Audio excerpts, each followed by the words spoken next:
ክርስትና ከ2000 ዓመታት በላይ ባስቆጠረው የዕድሜ ዘመኑ በአፍሪካ ምድር ላይ ያሉት ቤተክርስቲያናት አፍሪካዊ የሆኑ ባህሎችን፣ ወጎችንና እሴቶችን ከመጽሐፍ ቅዱስ አንጻር እንደምን አቻችለው ዘለቁት?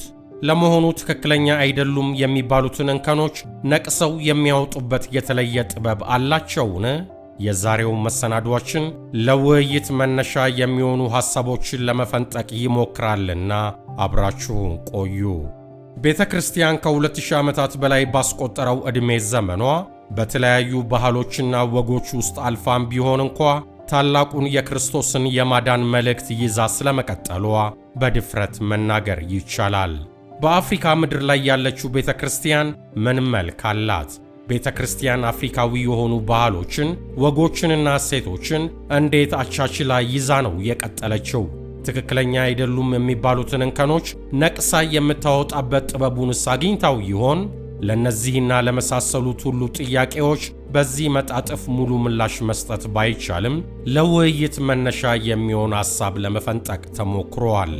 ባህላዊ እምነት ስንል የአፍሪካ ሀገራት የራሳቸው የሆነ ባህል፣ ወግ፣ ሥርዓትና አመለካከት ቢኖራቸውም በተመሳሳይ መልኩ የሚያመሳስላቸው መልክ ደግሞ አላቸው።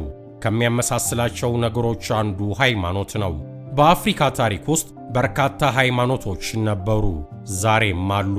ታሪክም ሆነ የአፍሪካ ስነ መለኮት አዋቂዎች እንደሚስማሙበት በዓለም ላይ ታላላቅ ከሚባሉት ሃይማኖቶች መካከል ክርስትናና እስልምና መጤ ሃይማኖቶች ሲባሉ፣ የባህል ሃይማኖት ወይም አፍሪካን ትራዲሽናል ሪሊጅን ከአህጉሪቱ መነሻ ጋር አብሮ የኖረ እንደሆነ ይነገራል።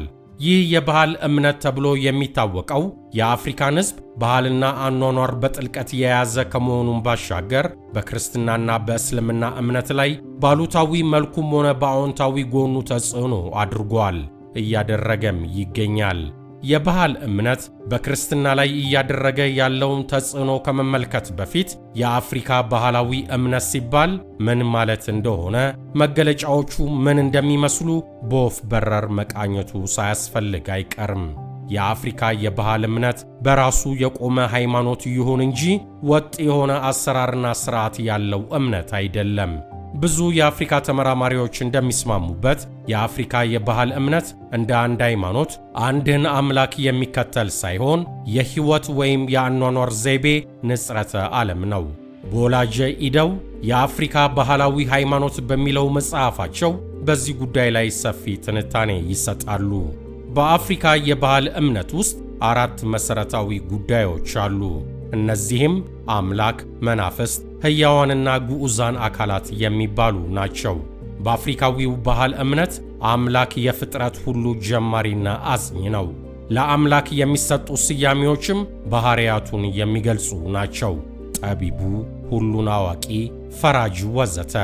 መናፍስት በምድር ላይ ካሉ ሰዎች በላይ የሆኑ አካላት ሲሆኑ ከብዙ ዓመታት በፊት የሞቱ ሰዎች መንፈስን ያጠቃልላል። ሕያዋን የሆኑ ማለትም ሕይወት ያላቸው የሚባሉት ሰዎችን፣ እንስሳትንና እጽዋትን የሚጨምር ነው። እነዚህም የመኖርን ትርጉምና የሕይወትን ምሳሌ ያመለክታሉ። በአፍሪካ የባህል ሃይማኖት ውስጥ ስፍራ ከሚሰጣቸው እሳቤዎች መካከል 4ኛው ግዑዛን አካላት ሲሆኑ እነዚህም በእምነቱ ውስጥ ዋጋ ያላቸውን ቁሶችን ጨምሮ ተፈጥሯዊ ክስተቶችን ሁሉ ያካትታሉ። በባህላዊ እምነት ውስጥ ቅዱስ የሚባሉ መጻሕፍት ወይም በጽሑፍ የተደራጁ መመሪያዎች የሉም። ይሁን እንጂ በቃል ሲተላለፉ የኖሩ አባባሎች፣ ታሪኮችና የተለያዩ ሃይማኖታዊ ሥርዓቶች እምነቱን ያስቀጥላሉ። በአፍሪካ የባህል እምነት ውስጥ አምላክ የማይደረስበት ሩቅ ሲሆን፣ ወዲህ ደግሞ ለፍጥረቱ ቅርብ እንደሆነ ግንዛቤ አለ። የባህላዊ እምነት ሥርዓተ አምልኮ። በባህላዊው እምነት አምላክን ለማምለክ የሚደረጉ የተለያዩ ክንዋኔዎች ወይም ሥርዓቶች አሉ። እነዚህ ክንዋኔዎች መልከ ብዙ ቢሆኑም በሁሉም ዘንድ የሚያመሳስላቸው የአምልኮ ሥርዓቶች ደግሞ አሏቸው። ከነዚህ መካከል የመጀመሪያው መሥዋዕትና ምጽዋት የማቅረብ የአምልኮ ሥርዓት ነው። ይህ ሥርዓት በተለያዩ ጎሳዎች አቀራረቡና አይነቱ ይለያያል። ለምሳሌ በቀድሞ ዘመን በናይጄሪያ ባለው የዮሩባ ጎሳ አምላኪዎች ዘንድ የተለየ በረከት ለማግኘት ሲሉ የሰው ልጅን መስዋዕት አድርጎ የማቅረብ ልማድ ነበር። በዚህ ዘመን ይህ ልማድ እጅግ እየቀነሰ የመጣ ቢሆንም ሙሉ ለሙሉ ስለመጥፋቱ እርግጠኛ መሆን እንደማይቻል ይነገራል። ከዚሁ ጋር ተያያዥነት ያለው ሌላኛው የአምልኮ ሥርዓት የስጦታ ምጽዋት የሚባለው ሲሆን ይህ በአብዛኛው ምግብና መጠጥ በማቅረብ የሚከናወን ነው። የስጦታ ምጽዋት ሰዎች ስኬት ሲገጥማቸው ወይም አካላዊ ጤንነት ሲያገኙ ወይም ልጆች ሲወልዱ ወዘተ የሚያቀርቡት ነው። በሌላ መልኩ ክፉ ነገር ሲያጋጥም፣ ዕድል ሲጠምና ክፋት ሲበዛ አምላክ ተቆጥቶ ነው በሚል የሚቀርቡ ስጦታዎች ደግሞ አሉ። ጸሎት ወይም ልመና የአፍሪካ ባህላዊ እምነቶች የሚመሳሰሉበት ሌላኛው አምልኮአዊ ሥርዓት ነው። በአንዳንድ አካባቢዎች ሰዎች በጠዋት ማንንም ከማናገራቸው በፊት የተቀደሰ ወደ ተባለው ስፍራ ሄደው ይጸልያሉ። ይህ ጸሎት ለቁሳዊ በረከት፣ በጠላት ላይ ድልን ለማግኘት ወይም ረጅም ዕድሜ ለመኖር የሚደረግ ነው። ይህ አይነቱ ጸሎት በሁሉም የአፍሪካ የባህል እምነት አራማጆች ዘንድ የሚደረግ ሥርዓት እንደሆነ ይታመናል። እዚህ ላይ ሳይነሳ የማይታለፈው ሌላኛው የባህል አምልኮ መገለጫ ሙዚቃና ዳንስ በአምልኮ ጊዜ ያለው ስፍራ ነው።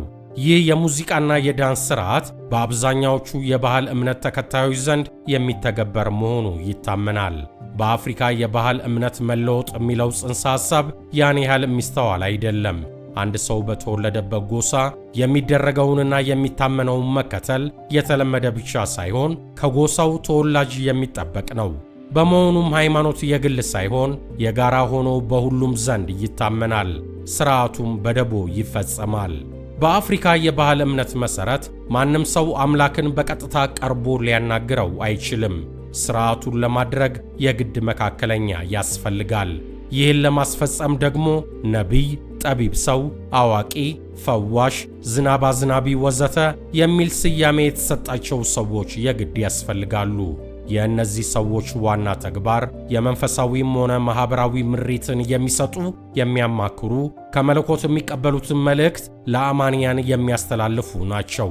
አምላክ እነዚህን ሰዎች በሕልም በራእይም ሆነ በሌላ መንገድ ይገናኛቸዋል። እነዚህ መካከለኛ ናቸው የሚባሉ ሰዎች የመናፍስቱን ዓለም ማናገር የሚችሉና በአብዛኛው በመንፈሱ ቁጥጥር ስር የሆኑ ናቸው። በአጭሩ የአማልክቱና የመናፍስቱ አፍ ሆነው ያገለግላሉ ማለት ነው። ከላይ እንደተጠቀሰው በአፍሪካዊ ባህላዊ እምነት ውስጥ ግዑዛን አካላት ጉልህ ስፍራ አላቸው። እነዚህ ግዑዛን አካላት ሥርዓተ አምልኮ የሚፈጸምባቸው ብቻ ሳይሆኑ አምላክ ላደረገው ሥራ እንደ ምልክት የሚቆጠሩ ናቸው። በዚህም አምላክ ከአማኞች ጋር አብሮ እንዳለ አስረጅ ሆነው ይታያሉ። በእርግጥ የአምላክ አብሮነት የሚገለጠው እንዲሁ በማመን ብቻ ሳይሆን ምልክቶችን በማድረግ ነው። ለዚህም ነው በአማንያን ዘንድ ምልክቶችና ድንቆች እጅግ ትልቅ ስፍራ የሚሰጣቸው። ከዚሁ ጋር በተያያዘ ለአምልኮ ሥርዓቱ ተብለው የሚለዩ ቦታዎች አሉ። በአብዛኛው ተራራና ኮረብታማ ስፍራዎች በአፍሪካ የባህል እምነት የተቀደሱ ተብለው የሚለዩ ናቸው። ዛፎች፣ ወንዞችና ፏፏቴዎች በተመሳሳይ ልዩ ቦታ የሚሰጣቸው ግዑዛን አካላት ናቸው። ከነዚህ በተጨማሪ የተለያዩ ቅርጻቅርጾችና የእጅ ሥራ ውጤቶች አማኞች አብረዋቸው እንዲኖሩ የሚያደርጓቸው ቁሶች ናቸው።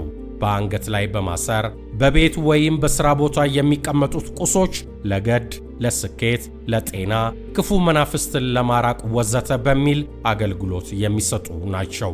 የባህል እምነቱ በክርስትናው ላይ ያሳደረው ተጽዕኖ በደምሳሳው ያየነው እንደሆነ የአፍሪካ የባህል እምነት በአፍሪካ ማኅበረሰብ ላይ ያሳረፈው ከፍተኛ ተጽዕኖ መኖሩ እሙን ነው።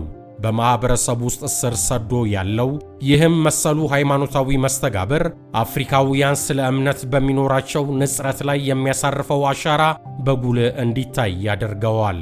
ቀደም ሲል እንደተጠቀሰው መለወጥ የሚለው እሳቤ እጅጉን ደብዛዛ መሆኑ ምናልባትም ጭራሹኑ አለመኖሩ ለአህጉሪቱ መጤ ነው ለሚባለው ክርስትና ብርቱ ፈተና እንደሚሆንበት መገመት አይከብድም። ምንም እንኳን አፍሪካውያን ወደ ኦርቶዶክስ ወይም ካቶሊክ ወይም ፕሮቴስታንት ክርስትና ቢመጡም የመለወጡ ሂደት ግን ቀላል አይሆንም። በተለይ የፕሮቴስታንት ክርስትና ወደ አፍሪካ ከመጣበት ጊዜ አንስቶ በተለያዩ ሂደቶች ውስጥ አልፏል። ሚስዮናውያን የክርስትናን እምነት ወደ አፍሪካ ይዘው የመጡበት መንገድ በራሱ አነጋጋሪ እንደሆነ ታሪክ ይዘክራል። ይልቁንም ደግሞ የአውሮፓ የወንጌል ሰባኪዎች የቅኝ ገዢዎች መሳሪያ የሆኑባቸው የታሪክ አጋጣሚዎች በአፍሪካውያኑ ላይ የማይሻር ጠባሳ ጥሎ አልፏል። ይህንን ተከትሎም በርካታ አፍሪካውያን የነገረ መለኮት ልሂቃን በተለይ ከቅኝ ግዛት ነፃ መውጣት በኋላ አጻፋዊ ክርስትና ማበጀት ጀመሩ። ምዕራባዊ ነው ላሉት ክርስትናም አቻ እኩያ የሆነ ባህል ተኮር ወይም አገር በቀል ክርስትና ሊያዳብሩም ቻሉ።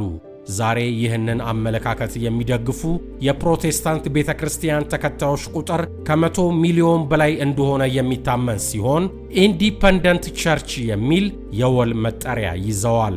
ራስ አገዝ ተብለው የሚጠሩት እነዚህ አፍሪካዊ ቤተ እምነቶች የባህል አውዳዊነትን ለመጠበቅ በሚል ትልቅ ውሳኔ የጠየቀ ነገር ግን ቀይጣዊነትን ያስከተለ እርምጃ ተራምደዋል። ይህ በመሆኑም ልክ በባህላዊው እምነት ውስጥ እንዳለው ሁሉ አዋቂ ማለትም የመናፍስቱን ዓለም የሚያውቅ ፈዋሽና የመሳሰሉ ስያሜ የተሰጣቸው ሰዎች በአንዳንድ ቤተ እምነቶች መታየት ጀመሩ። ከዚህ በተጨማሪ የእግዚአብሔርን አብሮነት ለማወቅ ለነገሮች ስኬት፣ ልጅ ለመውለድ እንዲሁም ለተለያዩ ጉዳዮች የሚሆኑ ቁሶች ለምሳሌ የተጸለየበት ውሃ፣ ቁራጭ ጨርቅ፣ ሳሙና፣ ዘይት ወዘተ በቤተ ክርስቲያን ትልቅ ትኩረት የሚሰጣቸው ማስፈጸሚያዎች ሆኑ። ከላይ እንደተገለጸው የአፍሪካ የባህል እምነት የሥርዓተ አምልኮ ማጠንጠኛ ሐሳቤ ሕይወት በዚህ ምድር አሁንና ዛሬ ነው። ከሞት በኋላ ሕይወት እንዳለ ቢታመንም እሱም ቢሆን የሚታየው በቁሳዊና በአካላዊ ጉዳዮች በኩል ነው። የነፍስ መዳን፣ ከአምላክ ጋር ኅብረት ማድረግ፣ የባህሪ ለውጥና የጽድቅ ሕይወት የመሳሰሉት ክርስቲያናዊ እሴቶች እንግዳ የሆኑባቸው ቤተ ክርስቲያናት አሉ። ስለዚህም ቀላሉ መፍትሔ መካከለኛ የተባሉትን ሰዎች አብዝቶ መከተል፣ የመንፈሳዊ ዓለም አፍ ናቸው በማለት በመጽሐፍ ቅዱስ ውስጥ ከተገለጹት የጸጋ ስጦታዎች ጋር በማደባለቅ እነርሱን መስማትና መከተል የክርስትናው ማዕከል ይሆናል። ጨርሻለሁ። ትዕግሥት ተስፋዬ እንዳጠናቀረችው በቸር ያሰንብተን።